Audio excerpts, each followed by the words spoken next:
GHK-copper is a naturally occurring peptide that everyone is talking about for skin restoration and hair growth.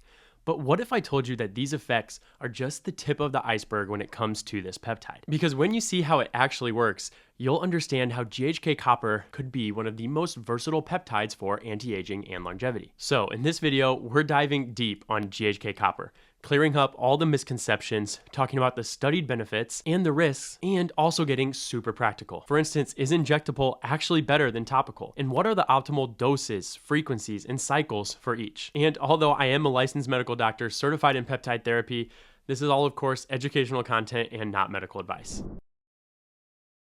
So GHK-copper, or GHK-Cu, is a tripeptide, meaning it's made up of 3 amino acids, with the GHK standing for the 3 amino acids, glycine, histidine, and lysine. And this is why it's also known as copper tripeptide 1. And GHK has a very high binding affinity for copper, which is why it readily forms the GHK-copper complex, which is the most commonly produced synthetic form. However, GHK and its copper complex are also naturally occurring in the human body and were discovered by Dr. Loren Picker and his lab in 1973. And upon its initial discovery, this copper binding mechanism was thought to be the main way in which GHK-copper worked, essentially allowing for the transport of copper through the blood into tissues where it could be used for multiple healing processes. However, this copper transporting ability has since been determined to not actually be the main way that GHK-copper works. Instead, its main mechanism is actually regulating the expression of DNA, RNA, and proteins to improve multiple bodily functions. Specifically, it's been found that GHK-copper can positively regulate the expression of 32% of human genes, essentially helping these 4,000 plus genes return to a healthier, more youthful state. So while the copper transporting mechanism is still beneficial for certain actions that we'll talk about, and the copper complex, rather than just GHK itself, is necessary for many of its benefits, the main reason that GHK-copper has such wide sweeping effects that we'll talk about is because of this gene regulating effect, as well as some other direct actions on other proteins. And specifically, due to these mechanisms, there are 7 interconnected clinical effects of GHK-copper for us to talk about. And the first one is probably the most known, and that is its ability to remodel and regenerate skin. And to understand how GHK-copper works here, you really have to understand the structure of human skin and how it normally degenerates with age. So there are 3 main layers. The top one is the epidermis, which is a thin outer layer comprised mostly of cells called keratinocytes, which serve as a protective barrier. Then, separating this layer from the next is the basement membrane, which provides a connection to the next layer, but also acts as a filter and a signaling platform to help regulate stem cells. Then, below that basement membrane is the next layer, or the dermis. And the dermis consists of some cells, such as fibroblasts, but mostly is comprised of extracellular matrix, or basically proteins that are mostly made by the fibroblast, which provide the skin with structure and elasticity. And this layer also contains nerves, which help not only with sensation, but also help to direct healing after an injury. And this dermal layer also contains blood vessels, which can supply the skin with needed nutrients. And then finally, the third layer below the dermis is the subcutaneous tissue, made mostly of fat, which provides insulation and shock absorption, and this layer also contains more blood vessels and nerves. Now, in younger individuals, the fibroblasts that are within the dermal layer are usually functioning properly. They're properly laying down those proteins of the extracellular matrix, i.e. the collagen, which provides the structure, or the elastin, which provides more of the elasticity. And these fibroblasts are also producing things such as glycosaminoglycans, which are helping organize that collagen and elastin, and are also providing the dermis and the skin with hydration. However, it's not just about producing more of these components of the extracellular matrix to strengthen it, because we also need to break down and recycle the damaged components that are there.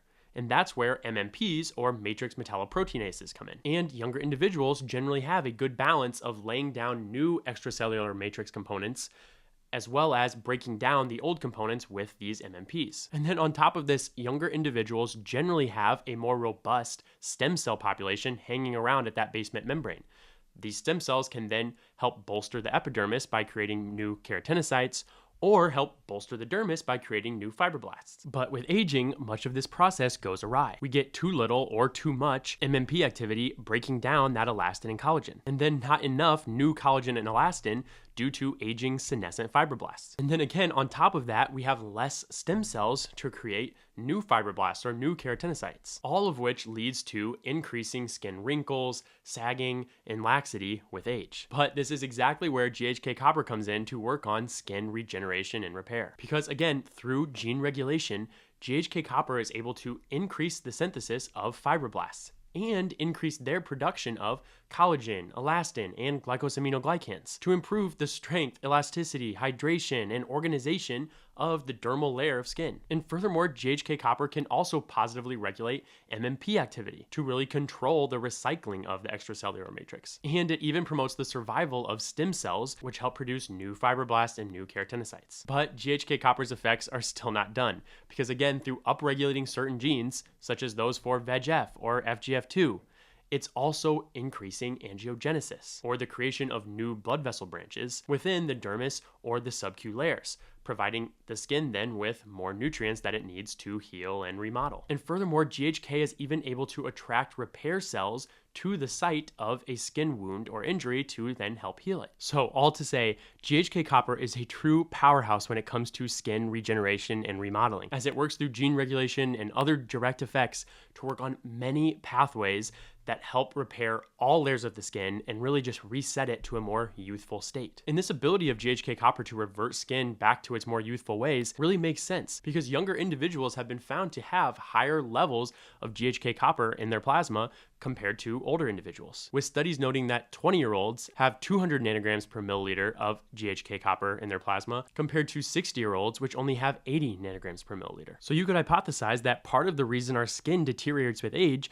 is due to this natural decrease in GHK copper levels. And thus, by giving some GHK copper back, we could essentially restore this deficiency and reverse some of this skin aging through all the mechanisms that we just talked about. And this is exactly why there have been many cosmetic skin products coming out that contain GHK copper in them. But what actual human studies do we have on end markers of skin quality? Because the studies we've looked at so far are really just looking at mechanistic improvements, and mostly in animals or in vitro models. Well, this is the area actually that we have the most human data on GHK copper. But unfortunately, even most of these studies don't contain detailed methodology, at least publicly available. So it is hard to take them for full gospel. We do have one study that demonstrated that 70% of those treated with topical GHK-U had improved collagen synthesis, compared to only 40 to 50% who were treated with vitamin C, melatonin, or tretinoin. In additional placebo-controlled trials in middle-aged women demonstrated that GHK copper was able to reduce skin wrinkles and fine lines and improve skin density and thickness, all after 3 months of administration. And then outside of just improving cosmetic skin appearance, we also have studies on GHK copper improving skin wound healing. For instance, one study used a topical GHK copper gel on diabetic foot ulcers, and it was found to improve percent closure from 60% all the way up to 98%.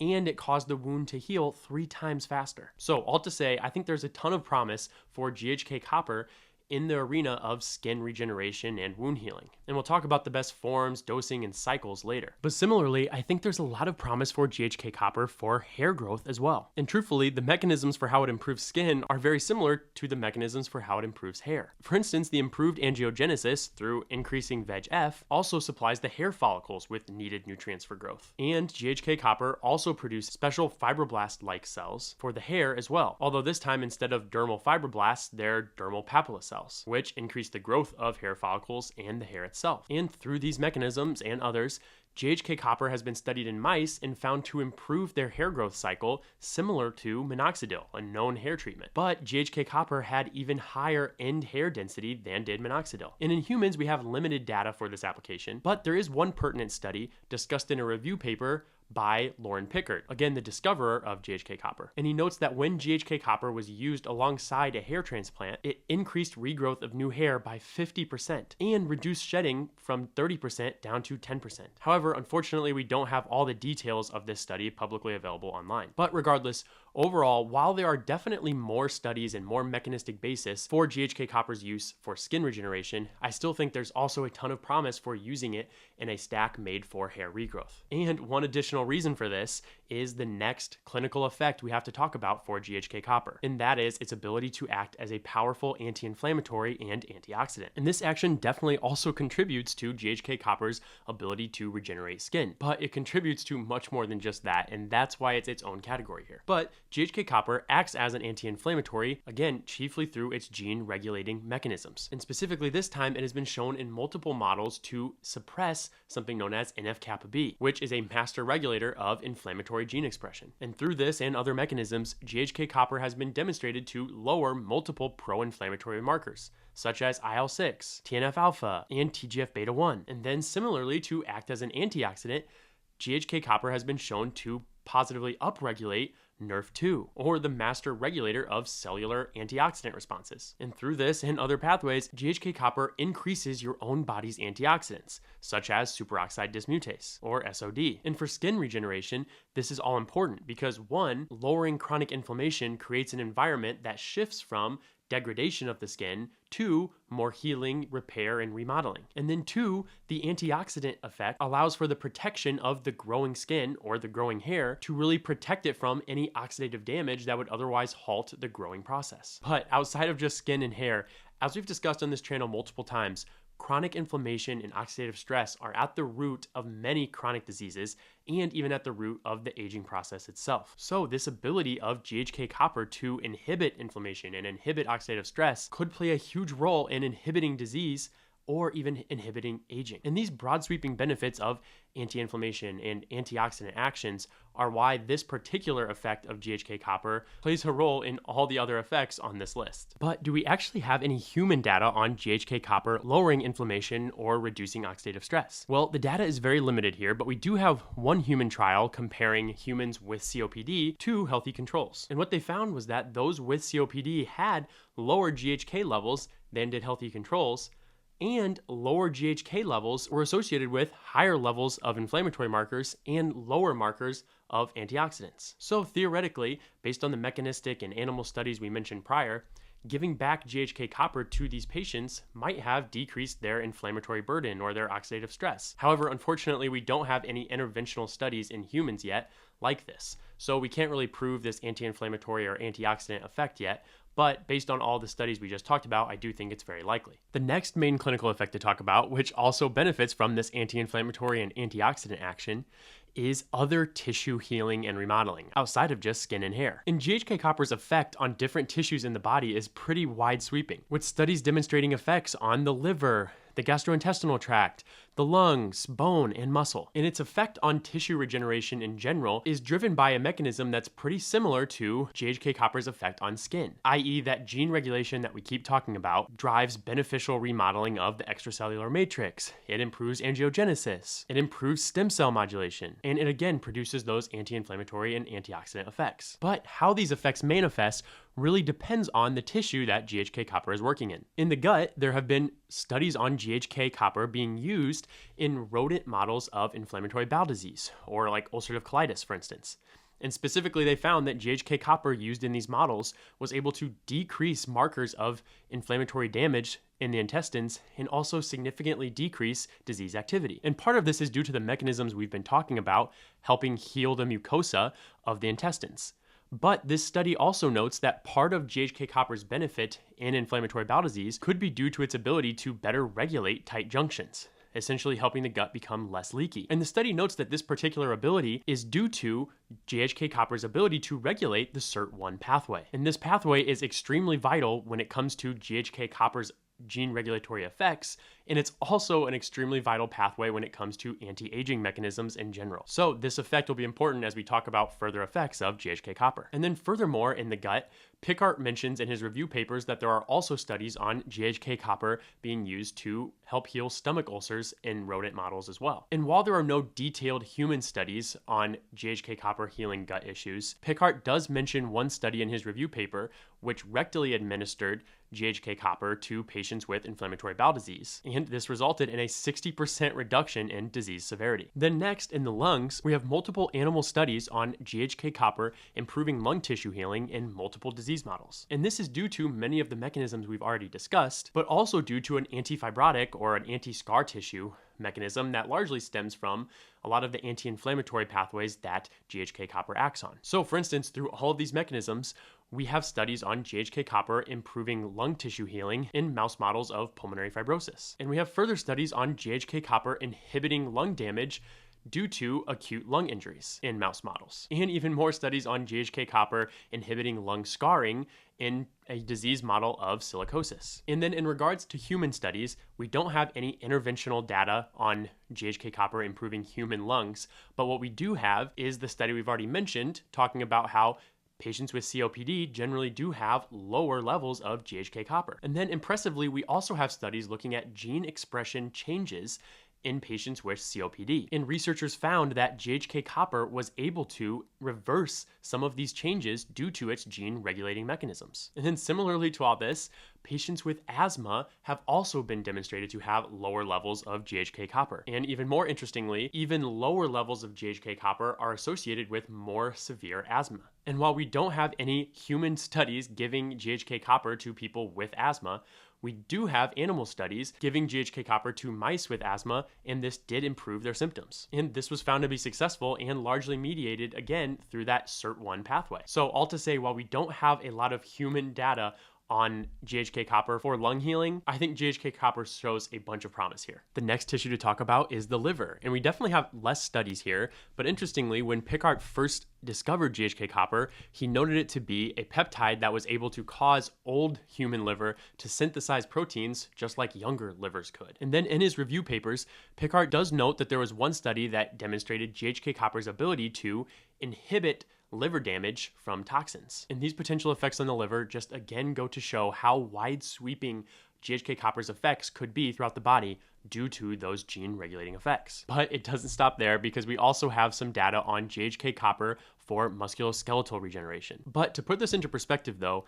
we don't have near as much data here as we do for, say, TB4, and especially not for BPC-157. But one, mechanistically, it would make sense that GHK-copper could work in musculoskeletal tissues as well, i.e. healing tendons, ligaments, bone, or muscles. After all, that increased synthesis of collagen and glycosaminoglycans, the increased angiogenesis, the anti-inflammatory actions, and the antioxidant effects, and even the stem cell modulation, all of that theoretically should benefit musculoskeletal tissues as well. And then two, we do have a few direct studies on GHK-copper being used in musculoskeletal regeneration. For instance, in that study on the mouse model of COPD, GHK-copper was found to reduce muscle mass loss, increase muscle cross-sectional area, and improve markers of grip strength. And then for bone, there's an in vitro study demonstrating that GHK-copper enhanced hydrogels were better at bone building than standard hydrogels alone. And this was partly due to better stem cell differentiation. And then finally, there was one mouse study looking at injecting GHK-copper into knee joints after an ACL repair. And they did this once a week for 4 weeks after the repair. And while there was benefit in knee laxity seen at the 6-week mark, there was actually no benefit seen at the 12-week mark. So to me, this signals, yes, there definitely could be some benefit for GHK-copper in musculoskeletal healing, such as this ACL repair, but probably not as much as TB4 or BPC-157. And if you were using it for musculoskeletal healing, the dose and the frequency would have to be much more optimized than what it was here in this ACL study. But that's really all we have for interventional data when it comes to GHK-copper for musculoskeletal regeneration. So I definitely like BPC and TB4 much better here, but I still think GHK-copper definitely holds a place for this use case, and we'll talk about that more later. But overall, what GHK-copper really does have going for it is just the wide variety of tissues that it can positively act in. And again, it largely has this benefit due to these wide-sweeping gene-regulating effects. And the next extremely exciting thing that GHK-copper has going for it is a potential anti-cancer action. Now, the development and progression of cancer is super complex and happens through multiple different pathways. But interestingly, GHK-copper, through, again, those gene-regulating effects, could potentially act on multiple of these different pathways to hopefully inhibit the progression of cancer. Specifically, one way in which cancer can develop is when DNA mutations go unrepaired, and then this can downstream cause uncontrolled growth. But GHK-copper could theoretically help here by upregulating genes that are required for DNA repair, thus hopefully helping us repair any mutations that occur before the cell could become cancerous. And then furthermore, one way that these DNA mutations happen in the first place is through oxidative stress to the DNA. And as we've already talked about, GHK-copper upregulates many of these antioxidant genes, which hopefully would help us reduce oxidative stress that would occur to the DNA, and thus limit mutations that may lead to cancer. And then yet another thing that could potentially drive cancer development is chronic inflammation, which promotes an environment for cancer to initially develop. And again, we've already talked about GHK-Copper's ability to lower inflammation through gene regulating effects. And the mechanisms for GHK-Copper potentially inhibiting cancer progression still aren't done, because even after cells turn cancerous, GHK-Copper may have the ability to still intervene. For instance, after this inflammation, oxidative stress, and DNA mutations occur and maybe even cause a cell to be cancerous, the cell should theoretically be able to recognize that it's turned cancerous and then kill itself off in a process known as apoptosis. However, cancerous cells often get the ability to avoid this apoptotic pathway and thus avoid being killed off and then are just allowed to continue to grow. But yet again, GHK-Copper could intervene here by upregulating the genes required for apoptosis to essentially allow these cancer cells to kill themselves off and stop growing and dividing. But then even once a tumor develops, GHK-Copper could still intervene by potentially inhibiting the cancer from metastasizing. One study, for instance, looked at genes that were upregulated in patients that had metastatic colon cancer. And then the study looked for compounds which could inhibit some of these genes. And GHK-Copper was one of the two compounds that was found to do so. So all to say, GHK-Copper has the potential to act on many different pathways to potentially inhibit cancer growth and progression. That being said, there are no human studies on this, and really only a couple interventional studies period on it. We have one in which GHK-Copper was found to inhibit the growth of neuroblastoma cells, or a cancer of certain nerve cells, but this was an in vitro study. And then we have another study in which GHK-Copper in combination with vitamin C was found to inhibit the progression of a connective tissue tumor in mice. So all to say, while the mechanistic data is extremely promising here, we really need a lot more interventional data to prove this potential anti-cancer benefit. And the next potential clinical benefit to talk about is in a similar boat. A lot of promising mechanistic potential, but not a lot of interventional studies yet. And this benefit is a potential decrease in cardiovascular disease risk. And multiple mechanisms that we've already talked about so far could contribute to this. For instance, chronic inflammation and oxidative stress are known drivers of atherosclerosis or plaque production. So GHK-Copper's anti-inflammatory and antioxidant actions could help us here. And then GHK-Copper's ability to promote angiogenesis could also theoretically benefit us here by allowing new blood vessels to form around the heart when other vessels are blocked off by disease. And then interestingly, GHK-Copper's ability to promote copper homeostasis could also play a role here, because dysregulated copper balance and then copper-induced cell death are also known drivers of cardiovascular disease progression. But one mechanism that we haven't talked about yet that could help us here is GHK-Copper's ability to lower fibrinogen synthesis through gene regulation. And fibrinogen is a protein that is vital for your blood's ability to clot, and it's also an inflammatory marker. So you can imagine if fibrinogen is too high, your blood might become too viscous, which could result in blood vessel dysfunction and cardiac events. And this is why high fibrinogen levels are consistently associated with cardiovascular disease. And when GHK-Copper's gene regulating abilities were examined, they found that GHK-Copper had a strong ability to regulate the genes that decrease fibrinogen synthesis, which would theoretically provide cardiovascular benefit. So through all these mechanisms, there's definitely reason to believe that GHK-Copper could provide a lot of benefit for cardiovascular disease prevention. However, really the only interventional study we have on this so far is one study in zebrafish, which demonstrated that GHK-Copper was able to inhibit copper-induced cardiotoxicity. So again, we definitely need more studies on this potential benefit. Then next up on GHK-Copper's extensive potential benefit list is neuroprotection and other positive neurologic effects. And many of the reasons why GHK-Copper could be beneficial for cardiovascular disease are the same reasons why it might be beneficial for brain protection. For instance, the anti-inflammatory and antioxidant mechanisms, the angiogenesis, and the copper homeostasis mechanisms. All are also very important for promoting brain health. However, there are additional reasons why GHK-Copper shows promise here. And one goes back to its effect on apoptosis, or that controlled killing of cells. So as we mentioned, GHK-Copper has the ability to upregulate apoptosis when we need it, i.e. in cancer cells, but here it also has the ability to downregulate apoptosis in neuronal cells when we don't need it,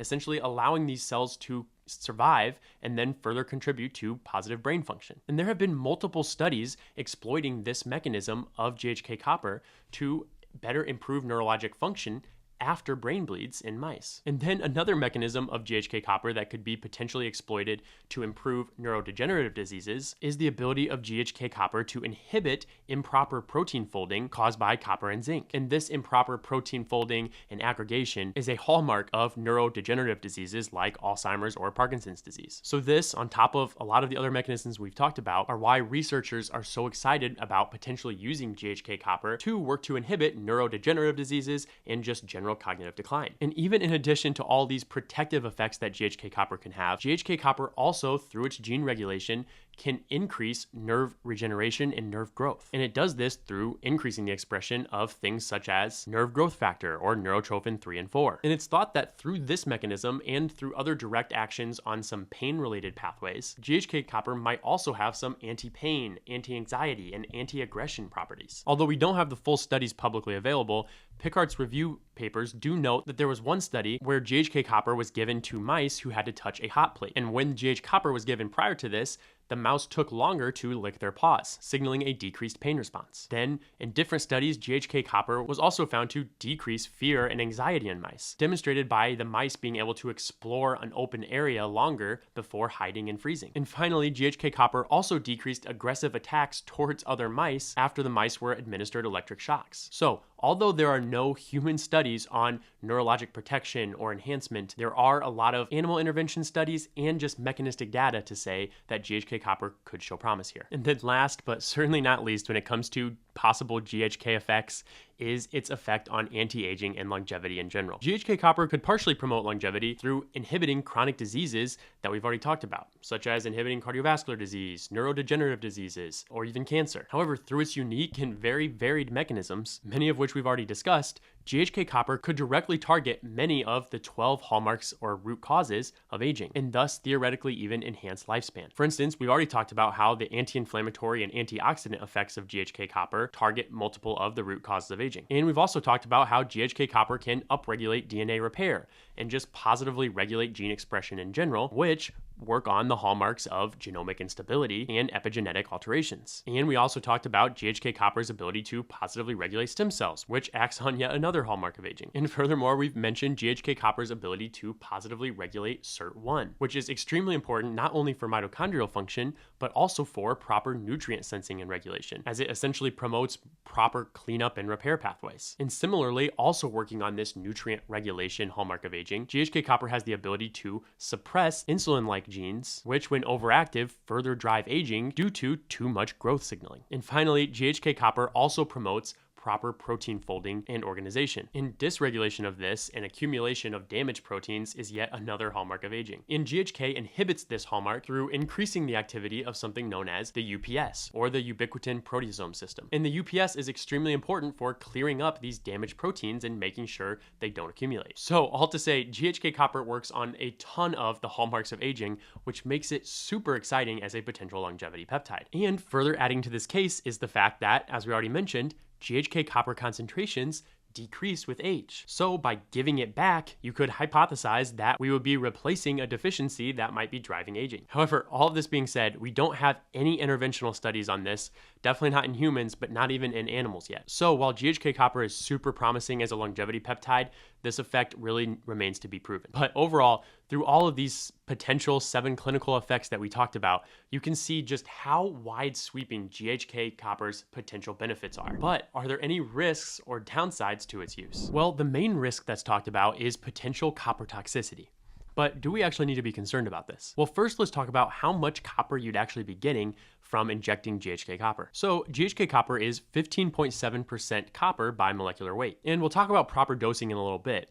But if you were injecting even 2 milligrams of GHK copper systemically, that would amount to only 0.314 milligrams of copper per day. And for context, the recommended dietary allowance of copper for the average adult is 0.9 milligrams per day. And for even further context, in the US, the average diet will exceed this RDA, with males consuming on average 1.4 milligrams of copper per day and females 1.1 milligrams. So the copper from GHK copper is likely only going to amount to 20 to 30% of the copper that you're already getting from your diet. And furthermore, the upper tolerable limit of copper intake per day is set at 10 milligrams, i.e. about 30 times the amount that you'd be getting in a standard GHK copper dose. So all to say, just based on copper intake from GHK copper toxicity in the general population seems highly unlikely. And furthermore, as we've mentioned, there are actually multiple studies demonstrating GHK copper's ability to reduce copper-induced damage due to its high affinity to bind up copper and inhibit its redox activities. For instance, again, in that zebrafish study, it was found to inhibit heart damage due to copper toxicity. And then in other in vitro studies, GHK copper was found to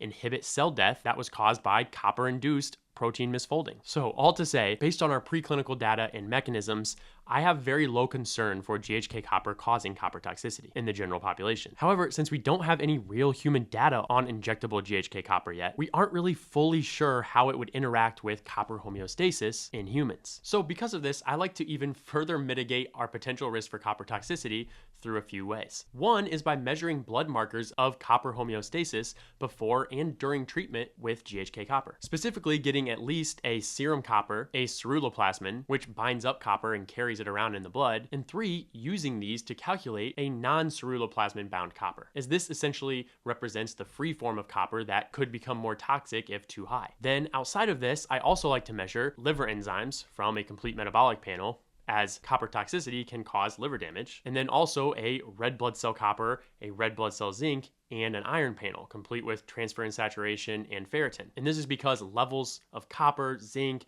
and iron all can affect each other's absorption and metabolism. And finally, I also like to get a high sensitivity CRP, which is an inflammatory marker and helps us determine whether potential elevations in copper or iron are driven by inflammation rather than being a true metal overload. And this comprehensive type of lab monitoring not only helps mitigate risk of copper toxicity, but also allows us to see if we should be supplementing with additional iron or zinc to maintain proper metal balance. And this type of lab monitoring also allows us to screen for rare copper metabolism disorders, such as Wilson's disease, which if you had that would be a reason to not pursue GHK copper therapy. But again, to me, the risk of copper toxicity is very low, and these measures are really just to even further mitigate our risk. Then outside of this potential copper toxicity, the other main theoretical mechanism to talk about is GHK's effect on cancer. For any compound that promotes tissue growth and regeneration, and especially promotes angiogenesis, we have to be at least a little wary of that compound promoting the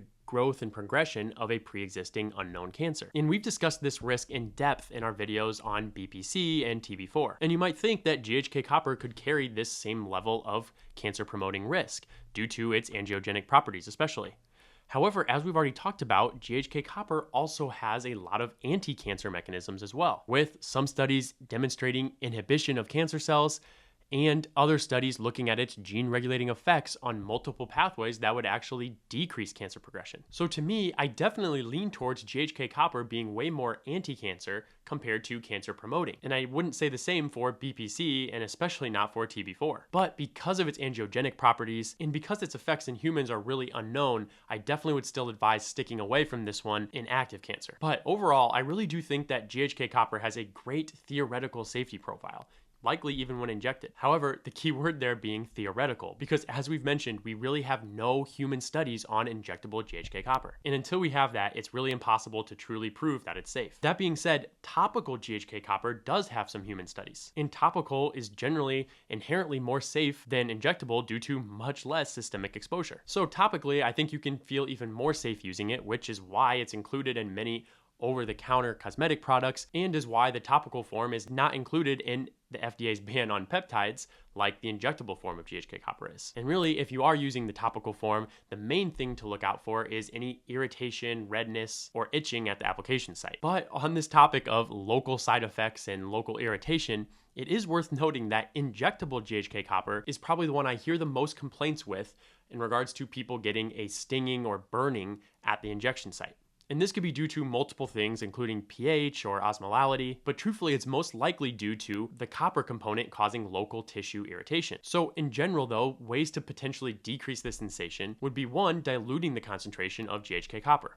So for instance, instead of putting the 1 milligram in 0.5 milliliters, put that same 1 milligram into 1 milliliter. Then 2 would be injecting more slowly to allow for better tissue accommodation. And then 3, if you're still getting that burning sensation, I'd recommend using fresh needles to split your dose up across multiple sites. But overall, based on all the potential benefits we talked about and the potential risks, who would maybe benefit from using GHK copper topically or subcutaneously? And of course, you're always doing this in conjunction with your doctor, and you're not really even doing the injectable form right now, given that GHK copper injectable is not FDA approved for human use. Well, I think this one is a top tier peptide for multiple use cases. One is obviously for skin and hair regeneration, and GHK copper is my top peptide for this use case. This is where we have the most preclinical and clinical data on GHK copper.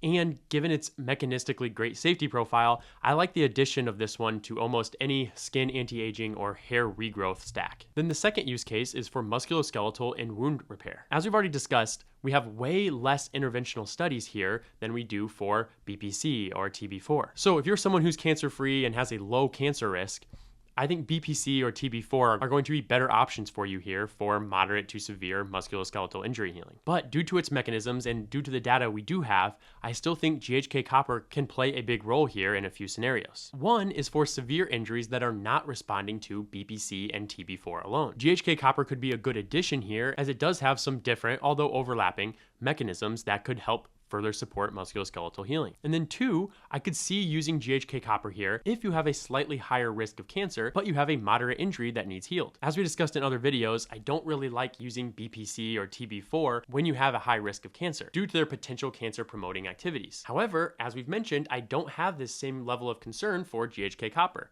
So if you do have a slightly higher risk of cancer but have that injury, I do think GHK copper could be one you'd look to. And then 3 is using GHK copper for more mild injuries or for just improving gym session recovery if this is something that you're struggling with. I recommend it against this use case for BPC and TB4 due to their safety profiles, but I don't think this use case is out of the question for GHK, which has a better safety profile in my opinion. And due to its anti-inflammatory and tissue regenerative effects, I think GHK copper could potentially be useful here. So I think this one is worth having an individualized risk-benefit discussion with your doctor about if you're considering using GHK copper for very mild injuries or gym session recovery. But given its better theoretical safety profile and all the other potential benefits you might get from it, I think GHK copper could be a good peptide for this use case. And speaking of all these potential extra benefits, the third main potential use case for GHK copper is using it for longevity and anti-aging purposes in general. Just mechanistically speaking, based on the wide sweeping effects of GHK copper on longevity mechanisms, this one is a top tier anti-aging peptide. However, the reason it didn't make it into my top 5 peptides for longevity is really just due to the lack of interventional studies on injectable GHK copper, especially for anti-aging outcomes. So to me, this is the only reason why GHK copper is not in the elite or top 5 tier for anti-aging and longevity. But it's definitely close, and due to those extra benefits of skin, hair, and musculoskeletal regeneration,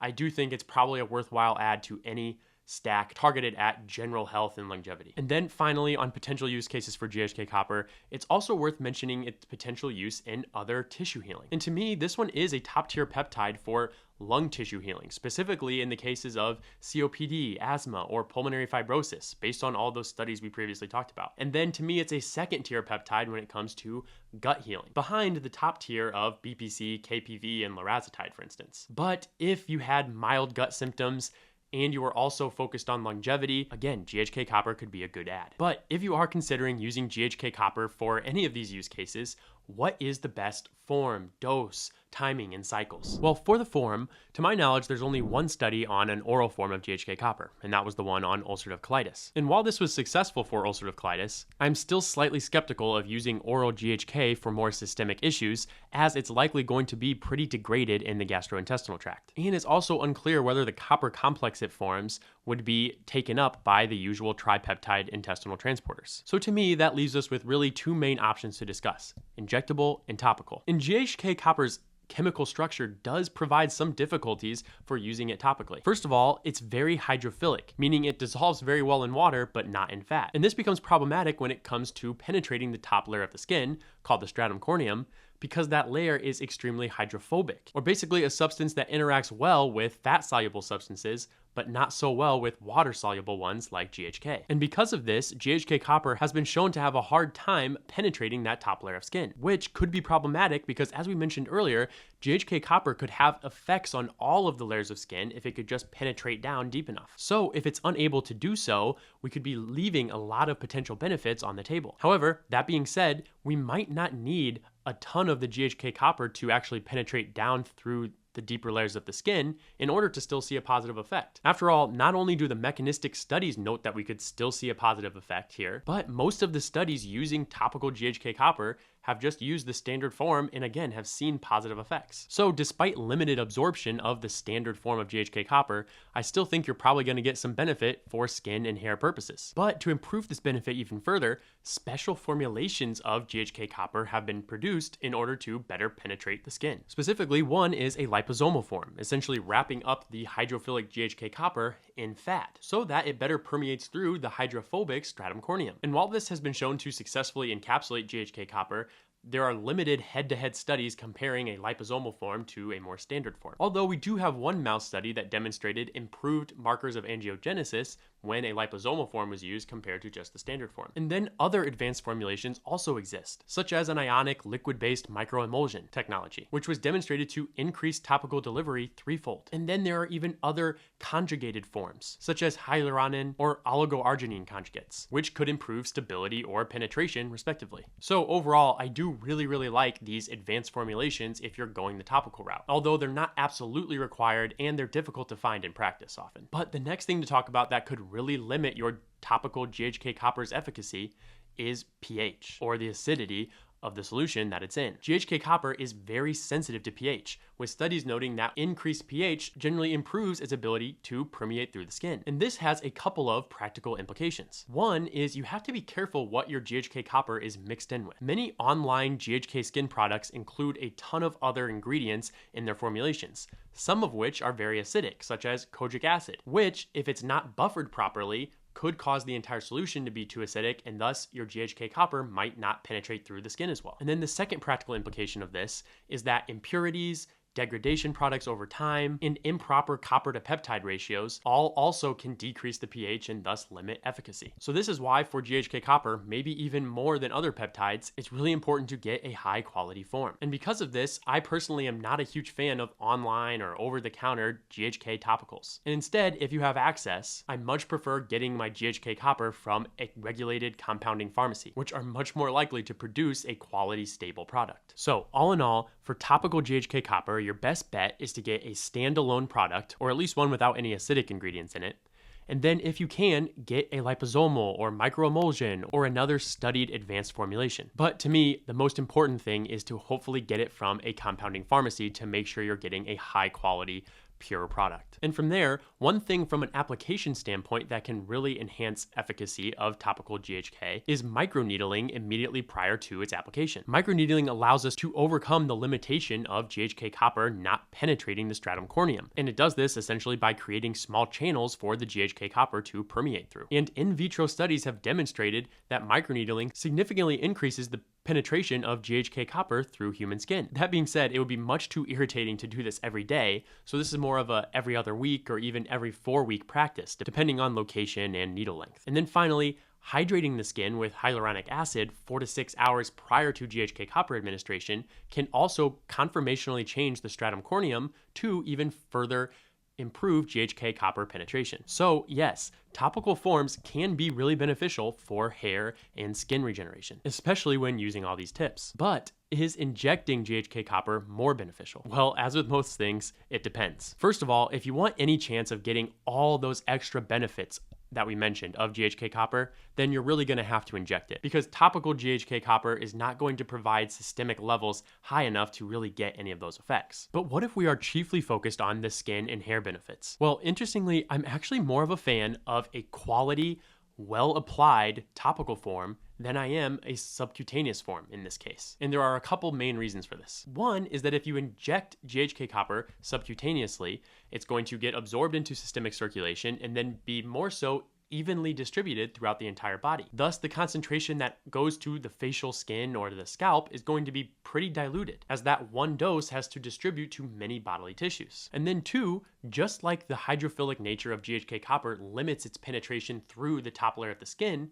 that hydrophilic nature is also likely going to limit its ability to reach from systemic circulation out to the skin and out to the scalp. So because of this, although we don't have any human data on this obviously, systemic injections are likely going to result in pretty dilute levels of GHK copper at the skin or the scalp, which still might be enough to provide benefit for skin and hair, but to me, likely not as much as a well-applied topical form that can more so concentrate on the skin and the hair. And truthfully, my hunch as to why topical forms are not as well regarded in the peptide community at large is due to improper application of poor quality topical forms compared to a proper compounded pharmacy, high quality form applied correctly with microneedling and proper hydration. If you do that, I do likely think you're going to get more benefit for skin and hair compared to injecting it systemically. So if you are focusing on a skin regeneration or hair regrowth protocol, correctly applied topical GHK copper is your way to go. And then if you want to add the additional musculoskeletal benefits or longevity benefits, then you can add a subcutaneous form on top of this. But if you are more focused on the longevity benefits, but you also would love to see some additional skin and hair benefits, then subcutaneous is your way to go, as you will still likely get some benefit in the skin and hair arena while still possibly getting that full spectrum of benefits that we talked about earlier. And then it's also worth noting that if you are more focused on the skin and hair benefits of GHK copper, one theoretical option could be having a medical practitioner inject the GHK copper intradermally to bypass the stratum corneum while still delivering that GHK copper to the area of focus at a much higher concentration. However, this is much more technically challenging, and thus with it comes much higher risk. So definitely do not do this at home by yourself. And truthfully, I still think you're going to get enough benefit out of a much more frequently applied regular topical form if you apply it like we've discussed prior. And then finally on the form, it's worth mentioning here a different copper tripeptide altogether, and that is AHK copper, or copper tripeptide 3. So AHK copper is one amino acid different than GHK, essentially subbing out the G or glycine for alanine or A. And this one is not a standalone naturally occurring peptide like GHK is. Instead, AHK is just part of the larger naturally occurring protein albumin. And AHK copper has not been near as studied as GHK copper has. But there is one in vitro study on AHK copper improving human hair growth through improving the growth of hair follicles. So because of this, and due to some anecdotal reports, AHK copper could be a good option for hair growth specifically. However, GHK copper is much easier to source, especially from compounding pharmacies, and again, it has way more data behind it.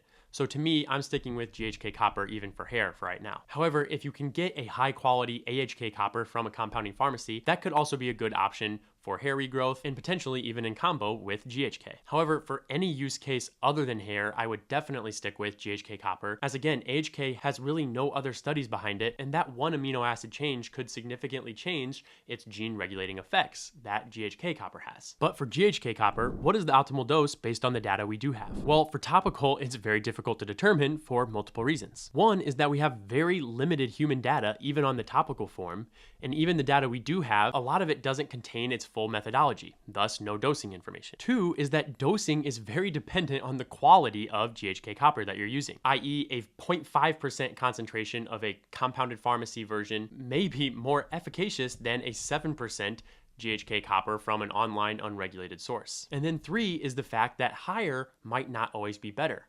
For instance, there was one in vitro study noting that there was a certain concentration at which you got the highest efficacy of GHK copper. But then at concentrations higher than this point, efficacy started to diminish. Meaning, in other words, we can't just pick the highest concentrated product and hope for the best. So because of all these challenges, I can't just give you a quick answer in regards to what concentration or dose of topical GH copper is best. But some studies we have do give us a starting point. For instance, the study that measured GHK copper's ability to penetrate through human skin used a concentration of 0.68% and found that that concentration was potentially efficacious for promoting skin benefit. And then Pickart notes that the concentration used in the diabetic foot ulcer study was 2%. So to me, this 0.5 to 2% concentration of GHK copper is the ballpark for where you want to start when it comes to concentration of your GHK solution. And I also, again, recommend getting it from a compounding pharmacy, as that would most closely mimic the product that was used in these studies. And then again, because studies have noted that higher is not always better, and because there's anecdotal reports of worsening skin or worsening hair with too high of doses being used, I'd really recommend starting at the lower end of this range, i.e. the 0.5%, and applying a thin layer of that topically. Do that for a while, and if you don't notice any benefit, you can then start to move up in concentration. So that's topical, but what about for sub-Q? Well, this is even more speculative than for topical because, again, we have no human data on subcutaneous GHK-U. However, as mentioned earlier, we do have data on the normal natural concentrations of GHK-copper in younger and older individuals. And if we assume an average 3-liter plasma volume, that would mean that 20-year-olds have an average of 0.6 milligrams of GHK-copper running around in their circulation, and this decreases to only 0.24 milligrams on average for 60-year-olds. So if we wanted to increase a 60-year-old's GHK levels to that of a 20-year-old, we would have to increase by 0.36 milligrams. And if you account for an estimated bioavailability of a subcutaneous administration being about 70%, that would mean giving a dose of 0.5 milligrams. However, this is super simplistic as it's assuming steady state levels, doesn't really account for tissue distribution, etc. Thus, we can't just stop there. Instead, I also think it's helpful to look at animal studies using injectable GHK copper and then create human equivalent dosing from there. And in these studies, dosing is pretty variable. For instance, the study on pulmonary fibrosis used doses of 0.2, 2, and 20 milligrams per kilogram every other day. Then in the acute lung injury and brain bleed studies, they used doses of 1 and 10 mg per kg every day for 3 days. And in all the studies using injectable GHK copper, they found that all the doses they studied were efficacious. But they also did note that there was somewhat of a dose-dependent effect, noting that the higher doses tested were generally more efficacious. However, given the lack of human studies, I do still think it's prudent to start at the lowest possible efficacious dose, especially given that we have other studies noting that too high of a dose could be less beneficial. So if we use that 0.2 mg per kg every other day dosing and also account for intraperitoneal to sub-Q administration differences and use the size of an average 70 kilogram adult, that gives us a human equivalent dose of 1.26 milligrams every other day, or about 0.63 milligrams every day, which is fairly close to our 0.5 mg per day dose that we calculated based on normal human concentrations. So based on all of this, I really actually like starting at 0.5 mg per day subcutaneously, despite this being lower than other anecdotal recommendations. And I also think that starting at this lower dose is not only the safest, but can also help ensure that we're not going too high right out of the gate, as again, that could be less efficacious. But due to the dose-dependent responses that we see in most of these injectable GHK studies, once you've used 0.5 milligrams for a few weeks and have had no negative side effects, I do think it's reasonable to start moving up in 0.5 milligram increments all the way up to 2 milligrams. However, generally, I'm landing on about 1 milligram per day subcutaneously if you're using it for more general longevity reasons. But how frequently should you be administering GHK copper? Well, for topical, I definitely like starting at once a day here, as this is what most studies did, including that diabetic foot ulcer study. However, I do think it's reasonable to increase to twice a day dosing if you're not noticing an effect at only once a day. But if skin irritation develops, this is definitely a sign to cut back on your dosing. But what about for sub-Q? Should you start with just 0.5 milligrams every day, like we were saying, or should you use 1 milligram every other day, like that successful mouse study did? While I don't think you can go wrong by doing it every other day, given the success of that mouse study, I do think that based on the mechanisms and what we know about GHK copper, it'll likely be more beneficial to do everyday dosing compared to every other day. Although we don't have exact pharmacokinetic data on GHK copper, its size and its hydrophilic nature mean that it's likely very rapidly metabolized and eliminated. And since GHK's presence is necessary to get its positive gene regulating effects, it would make sense that more frequent dosing would more frequently trigger positive gene regulation and thus give us more positive effects. So because of this, I think a good balance between practicality and efficacy would be administering your subcutaneous GHK copper once a day. And then finally, how long should you cycle on and off GHK copper? Well, per usual with peptides, we don't have a ton to go off of here, other than just theorizing based on mechanisms. But for topical, based on likely very low systemic absorption, I think you're safe to do that one pretty much indefinitely, as long as you're monitoring for side effects and scalp or skin irritation. And then for sub-Q, it's a little more tricky and really just depends on your current health status, the reason you're using it, and your labs. So as with everything, I'd highly recommend determining your cycle lengths with your doctor. But for general anti-aging use, I think a good starting point is on cycles of 3 to 4 weeks and then being off it for 1 to 2 weeks. And again, we don't have much to go off of here, but that pulmonary fibrosis study that we talked about used a duration of 21 days and saw a positive effect. And then the short off cycles help further mitigate our risk of imbalancing our copper homeostasis, as well as helping mitigate any long-term risks that we just don't really know about, given, again, there's no human injectable data on this one. That being said, as we've discussed, I do think the theoretical safety profile of this peptide is much better than some of the other ones we've discussed. Thus, I do think the on cycles could be extended for longer durations with frequent lab monitoring and depending on your situation. And then the off cycles could theoretically be minimized as well, given that there is less concern for tolerance or receptor desensitization based on the mechanisms and things we know of GHK copper. Now I want to learn about 5 peptides I think are even more promising for longevity compared to GHK copper. Well, check out this video here and then subscribe for deep dives coming soon on retatrutide and Selenk.